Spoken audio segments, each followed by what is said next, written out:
News नशा, आदत हर खबर की।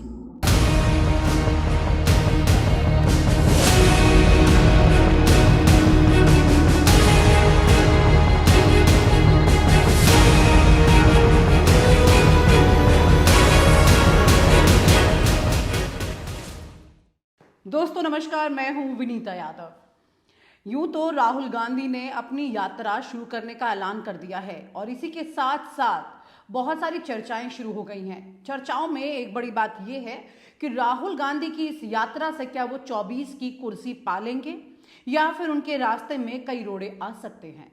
लेकिन किसी को यह अंदाजा नहीं हो रहा है कि राहुल गांधी ने जो ये यात्रा बनाई है, ये बहुत सोची समझी रणनीति के हिसाब से बनाई है। ये यूं ही नहीं तैयार की गई है। इस यात्रा के अगर हर पहलू को आप ध्यान से देखेंगे तो आपको पता चलेगा कि राहुल गांधी की इस यात्रा का मतलब सिर्फ यात्रा करके लोगों के जहन पर असर डालना नहीं है, बल्कि उस खास बेल्ट को पकड़ना है जहां पर उनके लिए पाने को बहुत कुछ है और गंवाने को कुछ भी खास नहीं है। अगर वो यहां पर पाते हैं तो किसी भी हाल में लोकसभा चुनाव में काफी फायदा कमा लेंगे। किस तरह से यह हम बात कह रहे हैं, इस बारे में आपको और विस्तार से मैं बताती हूँ। दरअसल राहुल गांधी की यात्रा मार्ग में 14 राज्यों की 355 सीटें आएंगी। जी हाँ, यहां कांग्रेस के सिर्फ 14 सांसद हैं। जी, ये तमाम राज्यों में सिर्फ 14 सांसद हैं। राहुल गांधी की भारत न्याय यात्रा के सियासी महत्व को देखना होगा। इन राज्यों में कांग्रेस के पास गंवाने के लिए महज 14 ही सीटें हैं। 14 राज्यों से गुजर रही है ये यात्रा। मार्ग में 355 लोकसभा सीटें आएंगी। इसका गणित आप समझिए जरा। इस यात्रा के मार्ग में कुल 355 सीटें आने वाली हैं लोकसभा की। तो 355 लोकसभा सीटें इस पूरे मार्ग में आएंगी, जिसमें से असम ही एक ऐसा राज्य है जहां पर कांग्रेस के पास 3 संसदीय सीटें हैं। इसके बाद छत्तीसगढ़ है जहां 2 सीटें हैं। 6 राज्यों में भी इतनी ही सीटें हैं। 4 राज्यों गुजरात, राजस्थान, मणिपुर, नागालैंड में कोई सीट ही नहीं है। भारत जोड़ो यात्रा के बाद कांग्रेस ने दक्षिण के तेलंगाना और कर्नाटक में सत्ता हासिल की, ये सब जानते हैं। उत्तर में हिमाचल में भी सत्ता की वापसी हुई। हालांकि 3 राज्यों मध्य प्रदेश, छत्तीसगढ़ और राजस्थान में उन्होंने अपनी सरकार गंवा दी है। लेकिन यहां पर तेलंगाना, कर्नाटक की जीत से भारत जोड़ो यात्रा की एक बहुत इंपैक्टफुल स्थिति दिखाई देती है। जिस बेल्ट से ये न्यायिक यात्रा गुजरेगी उनमें कांग्रेस के 3.5 करोड़ वोट है। भाजपा से यहां पर सीधी टक्कर लेगी कांग्रेस। असम, छत्तीसगढ़, मध्य प्रदेश, राजस्थान, गुजरात, यहां से राहुल गांधी की यात्रा होकर गुजरेगी, जहां पर 105 सीटें हैं और कांग्रेस की महज 6 ही सीटें हैं। यानी कि इस पूरे समीकरण को आप समझेंगे तो कांग्रेस के पास गंवाने के लिए बहुत कुछ नहीं, लेकिन पाने के लिए बहुत कुछ है। कुल सीटें कांग्रेस वोट शेयर को अगर आप समझते हैं तो उस तरह से समझा करके मैं आपको बताती हूं। जैसे कि अगर हम मणिपुर की बात करते हैं तो वहां पर कांग्रेस का वोट परसेंटेज शेयर क्या है, इस पर ध्यान देने की जरूरत है। जी, यहां पर 24.71% वोट शेयर है। नागालैंड में 48.11%।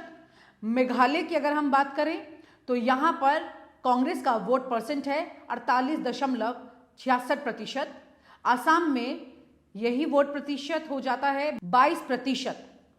बंगाल में जहां पर 42 सीटें हैं वहां पर 5.66%। बिहार में 40 सीटें हैं और वहां पर 7.70% कांग्रेस का वोट परसेंट शेयर है। झारखंड में 14 सीटें हैं, वहां पर 15.80% है। छत्तीसगढ़ में 11 सीटें हैं, वहां पर 40.91% है। ओडिशा में 21 सीटें हैं लोकसभा सीटें और वहां पर 13% है कांग्रेस का वोट परसेंटेज। उत्तर प्रदेश की अगर बात करें जहां पर 80 सीटें हैं, वहां पर कांग्रेस का परसेंटेज काफी कम है 6.36%। मध्य प्रदेश जो उन्होंने भी हाल ही में गंवाया है 29 सीटें हैं वहां पर और वहां पर परसेंटेज है 34.50%। राजस्थान में वो भी उन्होंने गंवा दिया, 25 सीटें हैं जहां पर, वहां पर 34% वोट परसेंटेज। वहीं पर अगर हम बात करते हैं गुजरात की, गुजरात में जहां पर 26 सीटें हैं वहां पर 32% है। महाराष्ट्र की अगर हम बात करते हैं तो महाराष्ट्र में यही वोट परसेंटेज जो है ये 16.41% है, जहां पर 48 लोकसभा सीटें हैं। तो ये तमाम आंकड़े हैं 2019 लोकसभा चुनाव के यहीं पर। लेकिन अगर अब तैयारी देखें जो कि राहुल गांधी की तरफ से की गई है, उनकी यात्रा द्वारा की गई है, अगर इन तमाम जगहों पर जहां पर कांग्रेस के पास अब खोने के लिए कुछ खास नहीं बचा है, सिर्फ पाने के लिए है, तो ऐसा पासा उन्होंने फेंका है जिसके चलते उन्हें कुछ ना कुछ फायदा जरूर होगा। और ये तमाम वो जगह है, ये भूलना नहीं चाहिए कि जहां पर अगर बीजेपी थोड़ा भी नुकसान पाती है तो उसके लिए बड़ा नुकसान हो सकता है, क्योंकि बीजेपी ने भले ही अभी पिछले ये 3 राज्यों में सरकार बनाई हो, लेकिन यहां पर कांग्रेस उनकी वोट परसेंटेज में टक्कर में है, जैसा मैंने अभी बताया अभी। तो बीजेपी और कांग्रेस यहां पर बराबर में है और हाल ही में इन्होंने राज्य सरकार वहां बना ली है। तो यहां पर बीजेपी को खुद बहुत ज्यादा मेहनत करनी पड़ेगी। राजस्थान, मध्य प्रदेश, छत्तीसगढ़ तो ऐसे राज्य हैं जहां पर उन्होंने सरकार बनाई है। इसी के चलते लोकसभा और राज्य सरकार की जो चुनाव होते हैं उसको लेकर जो वोटर है उसके माइंडसेट को रीड करना और वापस से उसे अपने पटल पर लेकर आना, ये एक बड़ी चुनौती उनके लिए रहने वाली है। बात करते हैं वरिष्ठ पत्रकार जिन्होंने इस पूरे आंकड़े को समझा है, इसे लिखा है, इसे जाना है, रिसर्च किया है, और वही समझाएंगे कि राहुल गांधी को इन तमाम आंकड़ों के साथ में किस तरह का क्या फायदा होने वाला है। मैं अभिलाष अवस्थी, बड़ी चर्चा है आजकल, होनी भी चाहिए, भारत जोड़ो न्याय यात्रा की। विभिन्न तरीके से ये चर्चा सामने आ रही है। एक चूंकि यात्रा कांग्रेस कर चुकी है, राहुल गांधी कर चुके हैं भारत जोड़ो यात्रा, लेकिन अब भारत जोड़ो यात्रा के साथ न्याय शब्द भी जुड़ गया। हम लोग अभी बात करेंगे इसमें न्याय क्यों जुड़ा है। फिलहाल तो भारत जोड़ो यात्रा को जो कार्यक्रम आया है सामने, वो आया है 14 जनवरी मकर संक्रांति के, यानी अभी से 4 दिन बाद। अभी से 4 दिन बाद राहुल गांधी और उनके तमाम साथी मित्र जो इंटाइटल्ड हैं, वे लोग यात्रा पे निकलेंगे। बसें भी रहेंगी साथ में, क्योंकि चुनाव का वक्त है और ज्यादा रूट कवर करना है, और साथ में दूरी भी बहुत है और कई प्रांत देखने। प्रांत जो मुझे हम लोगों को जानकारी हुई है वो हुई है कि 14 प्रांत है, लेकिन शायद मुझे बाद में पता चला है 15 प्रांत। जयराम रमेश जी ने बोला था कि 15 प्रांत हो रहे हैं, शायद हिमाचल को भी साथ में लाया जा रहा है। 13 तारीख तक सारी सूचनाएं और भी हो जाएंगी। तो 15 प्रांतों से के करीब 86-87 जिलों से यह यात्रा गुजरेगी। जाहिर सी बात है, भारत यात्राओं का देश है। विवेकानंद ने, बड़े साधु संतों ने, बड़े फिलोसफर्स ने, बड़े राइटर्स ने, अज्ञे जैसे लेखक ने भी यात्रा की थी, कवियों के साथ, लेखकों के साथ। संत तो यात्रा करते ही रहते हैं। एक चीन के वेन सॉन्ग क्या थे, वो यात्री आए थे, उनका पाठ तो हम लोग नर्सरी केजी में पढ़ते ही रहे थे। चंद्रशेखर जो इस देश के प्रधानमंत्री बने थे, उन्होंने भी एक भारत यात्रा की थी, पद यात्रा की थी, मगर वो, मैं उन्हें तो नहीं कहूंगा दुर्भाग्यशाली थे, लेकिन वो दिन ऐसा था कि जब उनकी यात्रा समाप्त होने वाली थी, कि आज उनकी यात्रा समाप्त हो रही है, उसी वक्त भारत ने अपने क्रिकेट इतिहास का पहला वर्ल्ड कप कपिल देव के नेतृत्व में जीता था। मुझे बड़ी अच्छी तरह याद है, क्योंकि मैं अखबारों में पढ़ रहा था कि कल चंद्रशेखर जी दिल्ली में अपना आखिरी कदम रखेंगे, लेकिन उसके पहले ही शाम को कपिल देव ने वर्ल्ड कप जीत लिया। तो वो उनकी जो यात्रा एक बहुत तेज भाव में, बड़े तीव्र और बड़े सुनहरे ढंग से लिखी जानी चाहिए इतिहास में। मित्रों, वो उस तरीके से वर्णित नहीं रही। ठीक है, इतिहास में बहुत सी चीजें वर्णित नहीं होती, लेकिन उनका अपना मूल्य रहता है। तो बहुत सी यात्राओं का, राहुल गांधी ने पिछली यात्रा की थी, बड़ी अजीब सी बात थी। राहुल गांधी की पिछली यात्रा का मैं थोड़ा सा जिक्र जरूर करूंगा। ऐसा नहीं सोचा जा रहा था कि ये यात्रा इतना सफल रहेगी, लेकिन राहुल गांधी ने शुरू कर दिया तो उसके बाद तमाम लोग जुटते चले आए। दक्षिण से कमल हासन जैसे अभिनेता चले आए, स्वरा भास्कर चली आई दक्षिण में, जो एक सेना अधिकारी की बेटी और अभिनेत्री। और दूसरे रघुराम राजन चले आए अर्थशास्त्र, बड़े मतलब, और योगेंद्र यादव जो स्वराज अभियान के पार्टी के अध्यक्ष हैं, और बहुत सारे लोग जुड़ने लगे। ये तो लोग थे, विभूतियां थी, महापुरुष थे, लेकिन आम जनता जुड़ती थी, आम जनता जुड़ती थी। और आम जनता राहुल गांधी से जुड़कर गले लगती थी। मैंने कितने दृश्य देखे जिनसे आंखें भीग जाती। एक तो स्त्री लेके आई, कुछ फल लेकर आई और उसने राहुल गांधी को दिए और बोला कि ये फल आपको खाने हैं, मैं आपके लिए लाई हूं, क्योंकि ये जमीन जो है जिसमें ये फल उगे वो आपकी दादी ने हमें उपहार में दी थी, हमें गिफ्ट किया था। तो दादी इंदिरा गांधी ने जो जमीन एक महिला को, मैं ये तो नहीं कहूंगा निर्धन महिला या एक किसान परिवार की महिला को दिया था, उसी के फल राहुल गांधी ने खाए।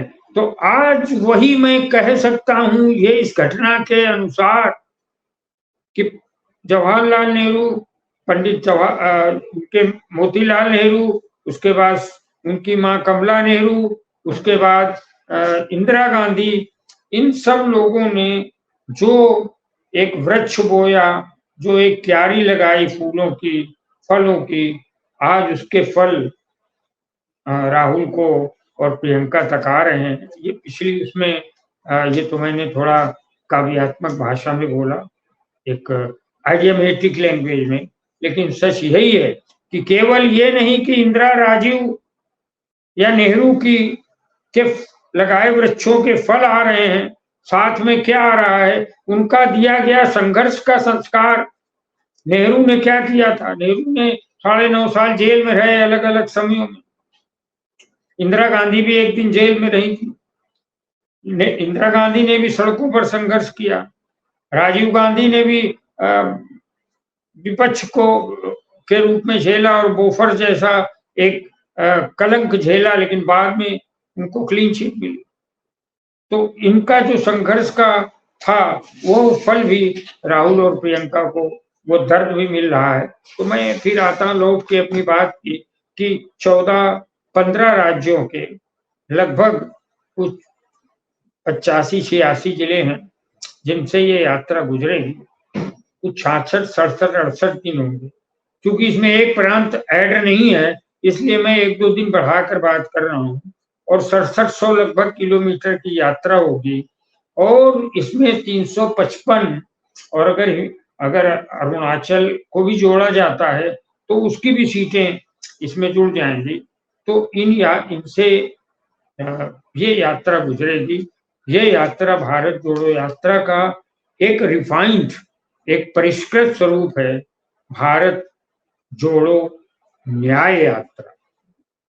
बहुत सारे राजनीतिज्ञों के नाम आ चुके हैं। मैं दिल्ली रहा तो मैंने देखा बहुत सारे आम आदमियों को भी इसमें जोड़ा गया है। उनके चाहने पर सिविल सोसाइटीज के बहुत से लोगों ने एप्लीकेशन दिया है कि हम आपके साथ यात्रा में चलने वाले हैं। सोशल एक्टिविस्ट बहुत ज्यादा तौर पे एकत्र हो रहे हैं दिल्ली में और कह रहे हैं हमें इस यात्रा में, न्याय यात्रा में शामिल होने का अवसर दीजिए। सामाजिक संगठनों के बहुत सारे एप्लीकेशन आ चुके हैं। लोग इस यात्रा में शामिल होना चाहते। क्यों शामिल होना चाहते? वो इन्होंने थंबनेल दिया है। उन्होंने एक जो एक लाइन दी है, कॉमन लाइन दी है। इसका उद्देश्य एक लाइन में बताया है कि भारत जोड़ो न्याय यात्रा न्याय का हक मिलने तक, न्याय का हक मिलने तक, अंतिम छोर तक, हमको अंतिम मार्ग तक, we have to go to last point of justice, और हमको अंतिम व्यक्ति तक न्याय पहुंचाना है। ऐसा इसका उद्देश्य है। सामाजिक और आर्थिक न्याय मिले, सामाजिक न्याय, आर्थिक न्याय, और महिलाओं को भी न्याय मिले विशेष रूप से, ऐसा एक उद्देश्य लेके चला गया। अब ये पिछली यात्रा से ये यात्रा क्यों भिन्न है? मैं कहां से शुरू करूं? आप देखिए, मैं अगर नारी सम्मान की बात करूं तो नारी सम्मान की बहुत स्पष्ट सी बहुत सारी बातें हैं। अभी थोड़े दिन पहले अभी मैं एक कार्यक्रम में गया था और पंडित महामना मदन मोहन मालवीय का सेमिनार था। उसमें मैंने अपना जो वक्तव्य दिया था, उसमें मैंने बताया था कि गांधी ने बोला था कि मैं तिलक की ऊंचाई तक नहीं पहुंच सकता और गोखले की गहराई तक नहीं पहुंच सकता, इसलिए मुझे पंडित मदन मोहन मालवीय भाए थे और मैं उनके साथ ही एक धवल धारा के उस स्वरूप में मैं डूबना चाहता। तो वो महामना मदन मोहन मालवीय ने एक एक रुपया लेकर महाराजाओं से पैसे लिए, किसानों से पैसे लिए, मजदूरों से पैसे लिए और वो पैसे लेकर उन्होंने बनारस हिंदी यूनिवर्सिटी का गठन किया था। उसमें आईआईटी, हम लोग जब छात्र थे तो तब केवल 6 आईआईटी थी भारत, ऐसे गिन लेते थे हम। तो वो 6 आईआईटी में एक बीएचयू आईटी भी थी और है, जहां पर आईआईटी में सिलेक्शन बड़ा टफ होता है। ये मैं इसलिए भी जानता हूं कि मैं स्वयं भी ऐसे आईआईटी वगैरह की किताबें लेकर आया था, है ना, लेकिन मैं कविता कहानी वाला व्यक्ति था तो मैं उस तरफ बढ़ा नहीं। लेकिन मेरे कई मित्रों ने बड़े गहन मेहनत करने के बाद परीक्षा पास की या नहीं पास, तो मुझे पता है आईएएस लेवल तक की परीक्षा होती है आईआईटी। अब उस आईआईटी में एक लड़की जाती है, हिंदू लड़की, वो हिंदू लड़की जो अपने जीवन का 3-4 साल खर्च करती है किताबों में झुककर, कॉपियों में झुककर। आईआईटी का मतलब गणित है, आईआईटी का मतलब फिजिक्स है, क्वांटम फिजिक्स है, मैथमेटिकल फिजिक्स है, एरोनॉटिकल साइंस है, बहुत सारी चीजें हैं। मैं खुद फिजिक्स में एमएससी किया हूं तो मुझे बहुत सारी सॉलिड स्टेट ये सब मुझे पता है। इन सारे को पढ़ने के बाद वो 18, 19, 20 साल की प्यारी सी बच्ची वो आईआईटी की परीक्षा उत्तीर्ण करती है, उसको बीएचयू आईटी में एडमिशन मिलता है। घर से वो दही का टीका लगा के निकलती, वाह वाह मेरी बच्ची, धन्य थे उसके माता पिता की मेरी बेटी सेलेक्ट हुई। और उसको भेजने आए बीएचयू आईटी, वो हॉस्टल में रहने लगी। आगे की आईआईटी की पढ़ाई करके इस देश को टेक्निकल रूप से विकसित करने के लिए एक सपना लेकर वो प्यारी कन्या, हम लोगों की बेटी, छोटी बहन, कुछ भी कह ले, वो आईआईटी की छात्रा देश का और अपना भविष्य सुधारने के लिए पढ़ रही थी। तभी भारतीय जनता पार्टी के आईटी सेल के काशी के अध्यक्ष कुणाल पांडे प्रकट होते हैं। वो कुणाल पांडे प्रकट होकर वो क्या करते हैं कि वो उनके साथ सक्षम पटेल थे और एक चौहान साहब, वो लोग रात में पहुंचते और रात में उन्होंने वहां से उनको लिया। वो लड़की अपने पढ़ने लिखने वाले, हम लोग भी पढ़ते लिखते तो रात में 2 बजे 3 बजे निकल जाते थे घर के पास, सड़कों में घूम के आ जाते। 1-2 लोग ग्रुप स्टडी करते थे, उनके साथ घूमते फिर आ जाते, फिर पढ़ने लगते। वो ग्रुप स्टडी में वो अपने छात्र मित्र के साथ निकली। बस ये 3 मोटरसाइकिल में गए थे और उन्होंने उसको तमंचे की नोक पे अगवा किया, उसके साथ दुराचार किया, उसका फोटो बनाया, वीडियो बनाया ब्लैकमेलिंग के लिए। ये 1 नवंबर की घटना, ये मैं कभी 1 नवंबर नहीं भूल सकता। उस 1 नवंबर उसके बाद जो है 3 दिसंबर को 3, 4, 5 प्रांतों के चुनाव परिणाम आने थे। तब तक चूंकि काशी प्रधानमंत्री नरेंद्र मोदी के चुनाव क्षेत्र है, तो तुरंत जो है उस लड़की की जो रिपोर्ट थी उसको दबा दिया गया और वो लड़के जो बलात्कारी लड़के थे वो चले गए और जाके वो चुनाव प्रचार मध्य प्रदेश में। वाह। और 3 दिसंबर का रिजल्ट आया, चुनाव परिणाम में भारतीय जनता पार्टी कई जगह विजयी हुई। तब जाके उन्हें लगा कि 31 दिसंबर 30-31 दिसंबर को ये परिणाम आए सामने और उसको उन्होंने अरेस्ट किया और अरेस्ट करके पुलिस की कस्टडी में नहीं लिया, उन्होंने सीधे जो है जेल भेज दिया। पुलिस कस्टडी से नई बातें बाद में निकली भी, जांच में से वो ऐसे हैबिचुअल थे, वो क्रिमिनल थे और भारत वो मोदी जी को फूल दे रहे थे, वो अमित शाह के साथ थे, स्मृति ईरानी के साथ थे, जो योगी जी, इन सबके साथ उनके फोटो हैं। अब वो लड़की न्याय मांग रही, तो राहुल गांधी मणिपुर से निकले हैं, भारत जोड़ो न्याय यात्रा निकाल। मणिपुर से क्यों चले? मणिपुर सरकार ने परमिशन देने से मना कर दिया, लेकिन राहुल गांधी और पूरे देश के जो एक्टिविस्ट थे वो अड़ गए। मणिपुर में क्या हुआ है, नग्न लड़कियों की, अब मैं क्या बोलूं उसको, मेरे पास शब्द नहीं बचते हैं, मतलब किस ढंग से इन बातों को कहूं। उनकी परेड कराई गई, वाह वाह, स्वतंत्रता के अमृत काल में ये विष भरे दृश्य सामने आए। और किसकी सरकार है? भारतीय जनता पार्टी। कारगिल युद्ध का एक सैनिक, उसकी पत्नी को नग्न घुमाया गया, Bharatiya Janata party double engine की सरकार। तो राहुल गांधी निकल रहे हैं भारत जोड़ो न्याय यात्रा। राहुल गांधी सिर्फ इसलिए नहीं निकल रहे कि भारत जोड़ो न्याय यात्रा ये नारी सम्मान के लिए, वो निकल रहे हैं कि हाथरस में जो दलित लड़की के साथ हुआ, उसके साथ रेप हुआ, उसको मार डाला गया, उसके बाद जो है उसको उसके घर के पिछवाड़े ही जला दिया गया, और जब जलने लगी उसकी लाश तो उसके घर वालों को पता चला, तो भाई लड़की जल रही है वहां पर। कितने दुखपूर्ण दृश्य जो है यहाँ पर पता चले। मैं ये बातें इसलिए बोल रहा हूँ, आगे मैं चलता हूँ, लेकिन उसके पहले बोल रहा हूँ कि न्याय यात्रा का उद्देश्य क्या? आर्थिक असमानता है। आप देखिए 18-19 लाख करोड़ रुपए अभी वो अडानी के पास, अंबानी के पास। कारपोरेट का बढ़ना जरूरी है किसी भी मुल्क के विकास के लिए, इतना जरूरी थोड़ी ना है कि उनके कर्जे और उनके ब्याज माफ कर दिए जाए। लाखों करोड़ रुपए उनके माफ कर दिए। हमारा प्रोविडेंट फंड मुझे मिल नहीं रहा है ना, एक अखबार में संपादक था, वो जो है अभी इंदौर से आ नहीं रहा है। और दूसरा जो है, ये मेरे प्रोविडेंट फंड का पैसा अडानी को दे दिया, अडानी को धरावी दे दिया, अडानी को कोल माइंस दे दी गई, अडानी को पावर हाउस दे दिए गए, अडानी को दुनिया भर की सब चीज दे दी गई, क्योंकि गुजरात के हैं।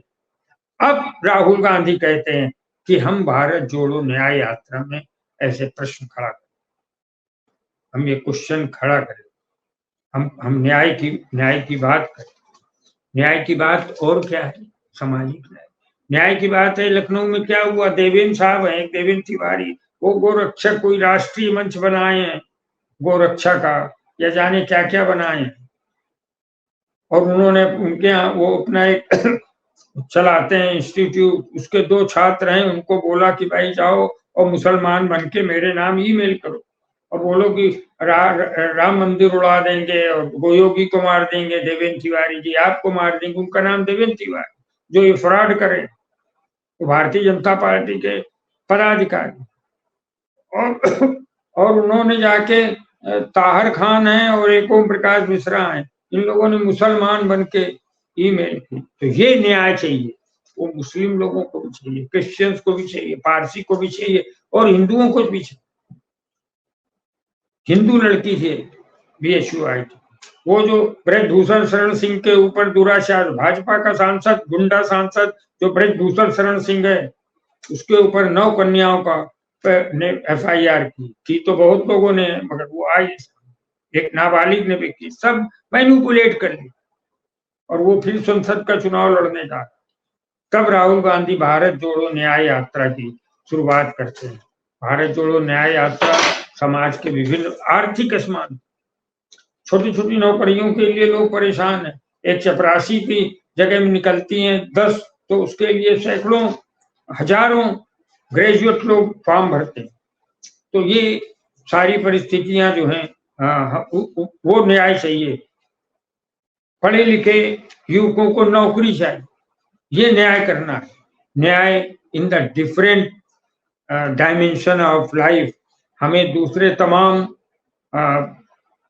तमाम जो है क्षेत्रों में हमें इस सरकार से जो न्याय दे सकती है वो नहीं किया। इलाहाबाद प्रयागराज में क्या हुआ, दो ये थे आपके सांसद साहब अतीक और उनके अशफाक, उनके भाई, दोनों को 3 हिंदू लड़कों ने मार दिया। गौरी साहब पुलिस के संरक्षण में थे वो, उसमें गोली मार दिया। वाह वाह, क्या बात है। आप पुलिस संरक्षण में यहाँ, और इसलिए राहुल गांधी न्याय यात्रा को निकले। ठीक है, ये चुनाव का वक्त है, इसलिए थोड़ा सा जल्दी है, इसलिए बस में जा रहे हैं।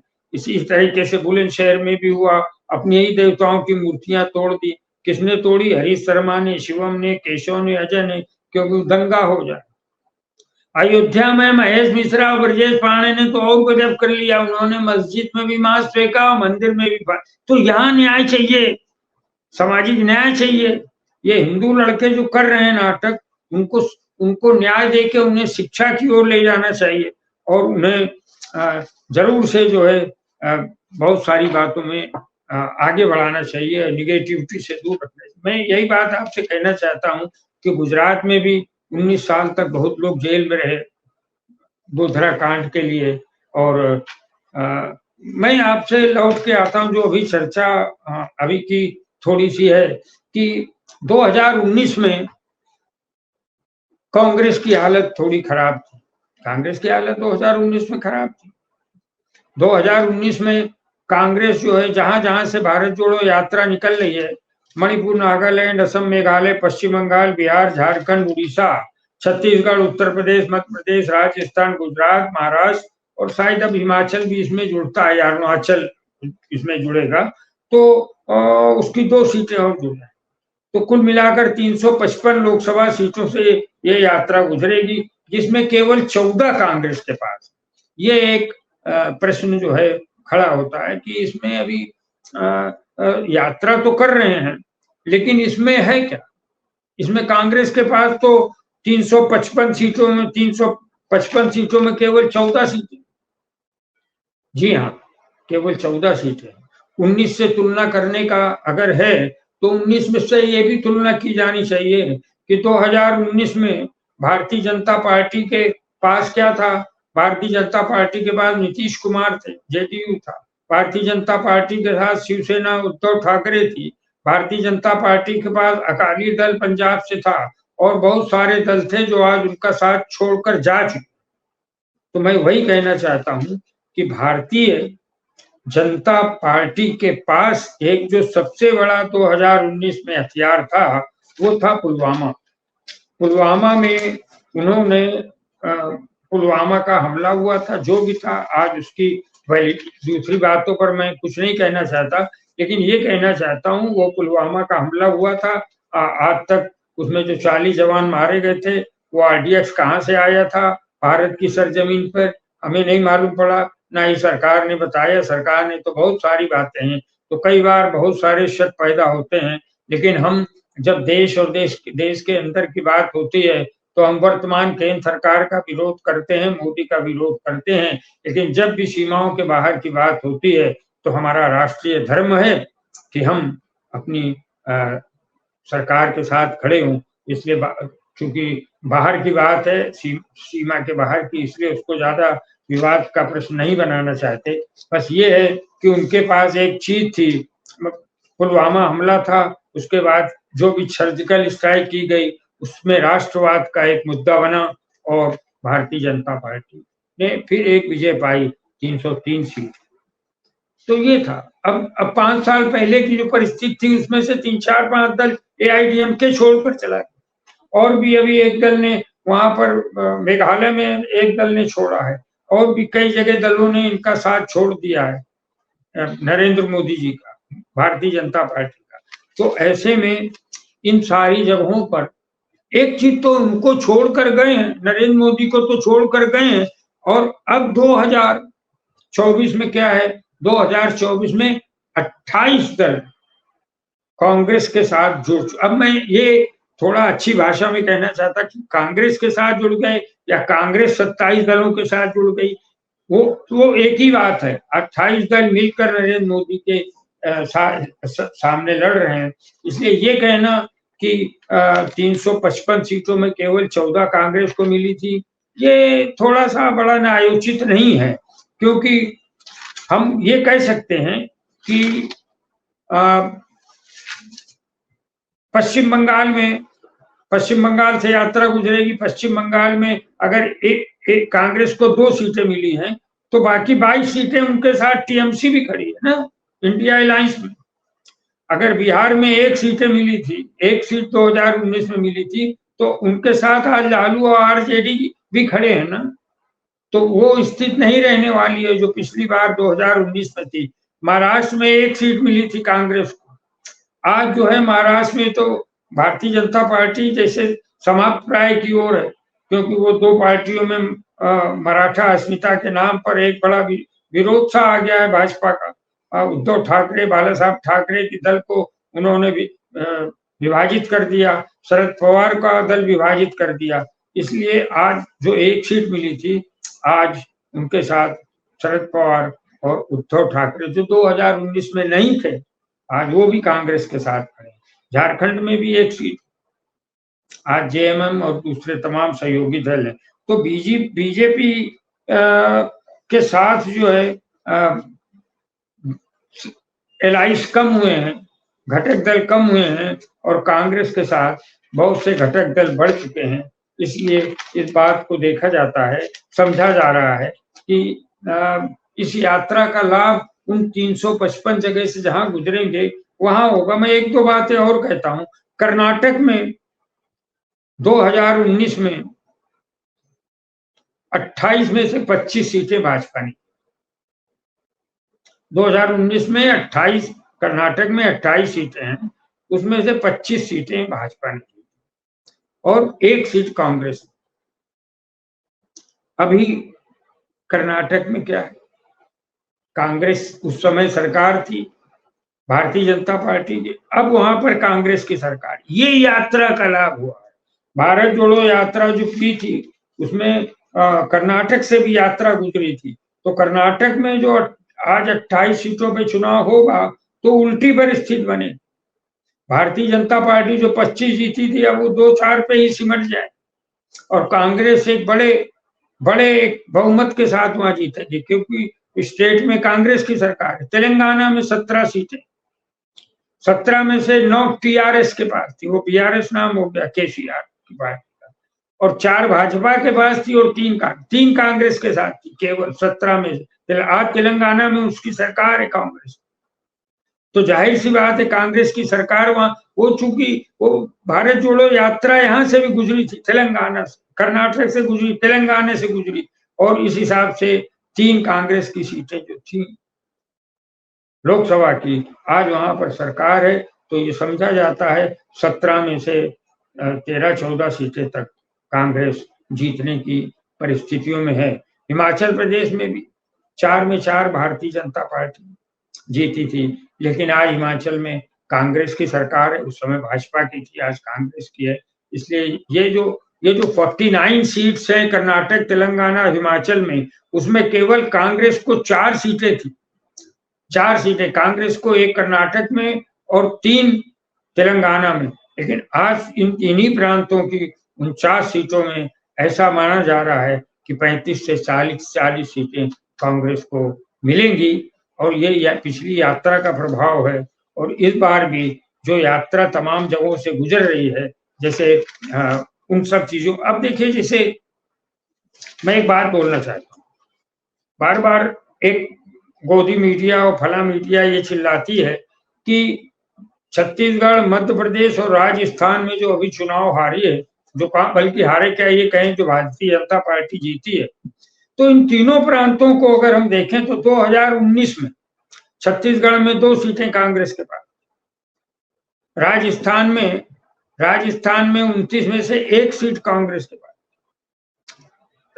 मध्य प्रदेश में 29 में 1 सीट कांग्रेस के पास थी, और राजस्थान में 25 की 25 भाजपा के पास।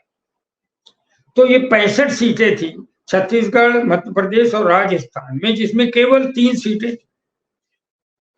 विधानसभा चुनाव जरूर हार चुकी है कांग्रेस और भाजपा जीती है, लेकिन वहां पर वोट जो है 4 करोड़ 80 लाख वोट भारतीय जनता पार्टी को मिला, और 10 लाख वोट ज्यादा यानी 4 करोड़ 90 लाख वोट, ये वोट मिला है कांग्रेस को। तो जाहिर से अब जो चुनाव जो इन 3 प्रांतों में होगा, उसमें सपा का भी वोट जुड़ेगा, उसमें बसपा का भी वोट जुड़ेगा, उसमें आम आदमी पार्टी का भी वोट जुड़ेगा, तो जाहिर सी बात है इन 3 प्रांतों में जो 65 सीटें, उन 65 सीटों में केवल 3 कांग्रेस के पास हैं, तो जाहिर सी बात है कि अब 3 की जगह ये सीटें 30 भी हो सकती हैं। इसलिए ये कहना कि कांग्रेस के पास सिर्फ 14 सीटें हैं, इन जहां से वो गुजर रही है उसमें सिर्फ 14 सीटें, ठीक है, वहां से गुजर रही है। ये परिस्थिति कोई मुल्क के पास सामने राजनीतिक पार्टियों के साथ पहली बार ही नहीं है।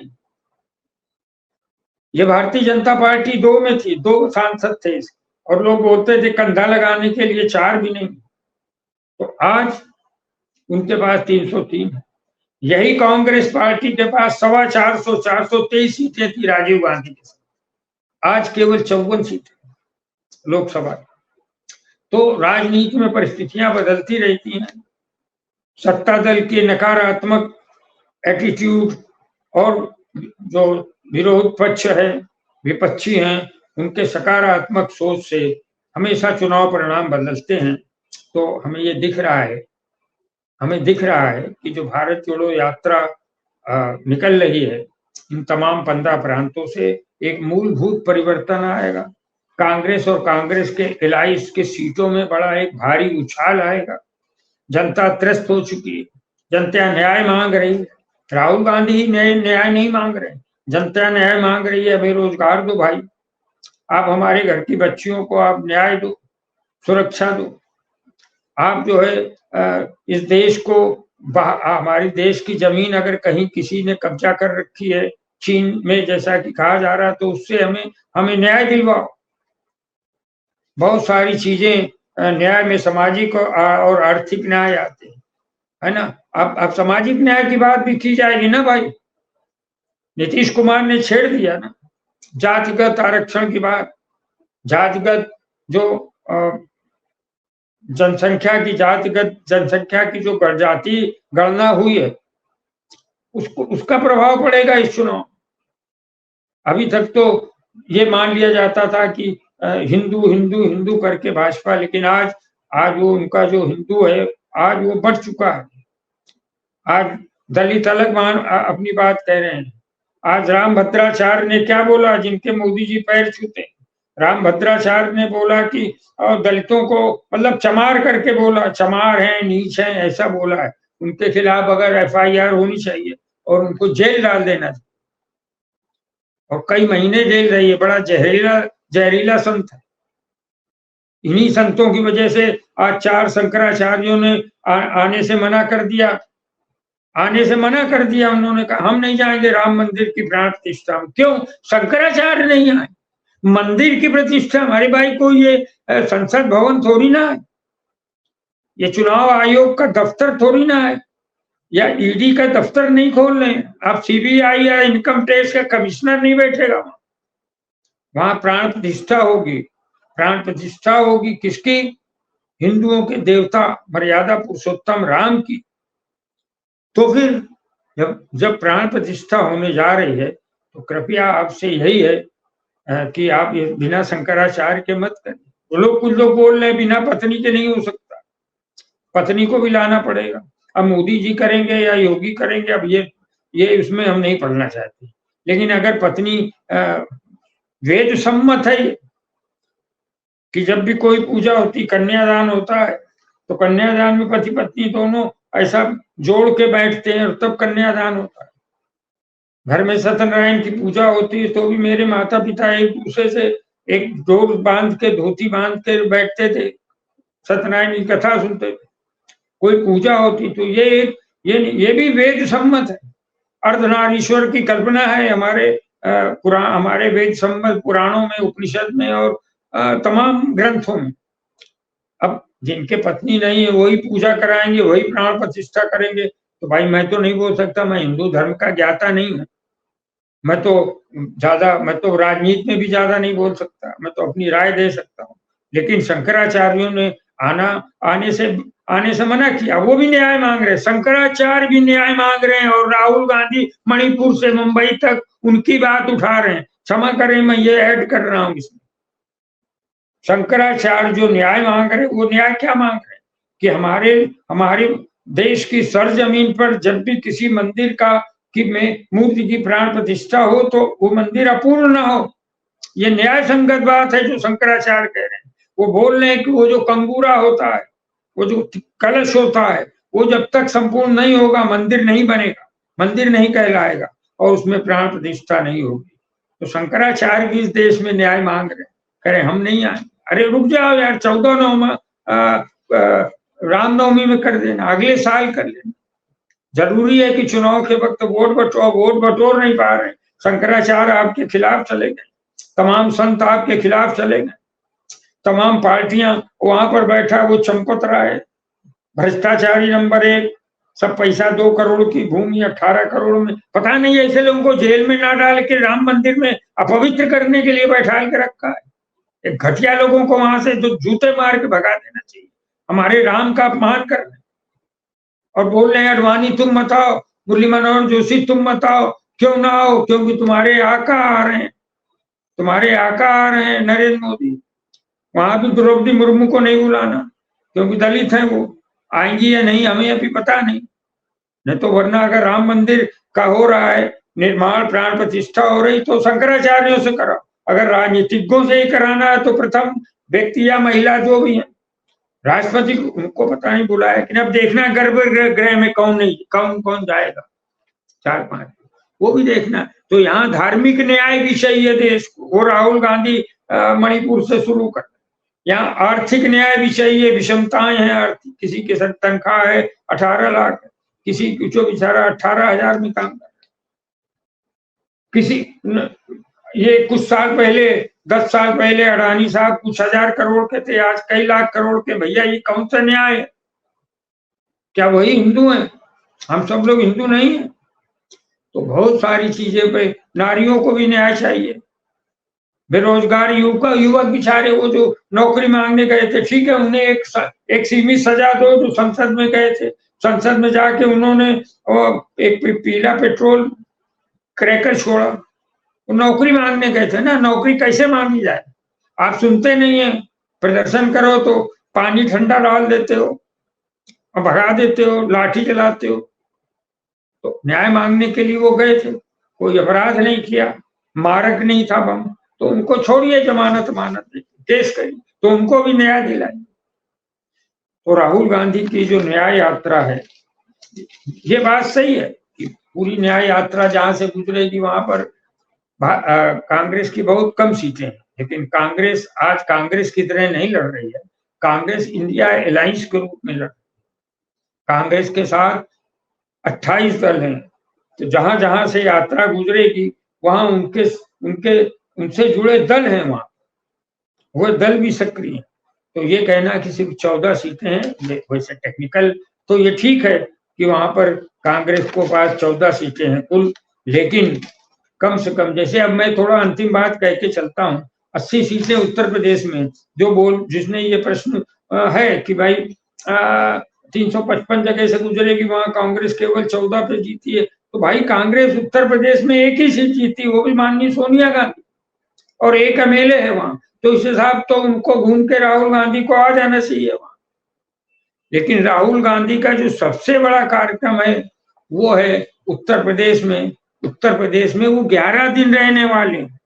ये 11 दिन जब वो वहां रहेंगे तो वहां पर जाहिर सी बात है कांग्रेस का भी फायदा होगा, अखिलेश यादव की सपा का भी फायदा होगा, और बीएसपी हमारा घटक दल बनने अगर इंडिया अलायंस का जाती है तो उसका भी फायदा होगा, आरएलडी का भी फायदा होगा। तो 11 दिन उत्तर प्रदेश में राहुल गांधी अपनी यात्रा करेंगे। तो ये जो यात्रा है मूल रूप से तो ये देखिए, ये कांग्रेस की बढ़ोतरी से ज्यादा इस मुल्क की बढ़ोतरी के लिए, जो नेहरू गांधी परिवार का एक विचार रहता है, देश बड़ा है, पार्टी और राजनीति बहुत बाद में। तो राहुल गांधी ये यात्रा शुरू कर रहे हैं, जाहिर सी बात है कांग्रेस आगे बढ़ेगी और बेहतर लाएगी। मैंने बताया जहां जहां से गुजरी थी पिछली यात्रा, कर्नाटक और ये तेलंगाना, हिमाचल, इन सब जगह पे सरकार बदली और कांग्रेस स्थापित हुई।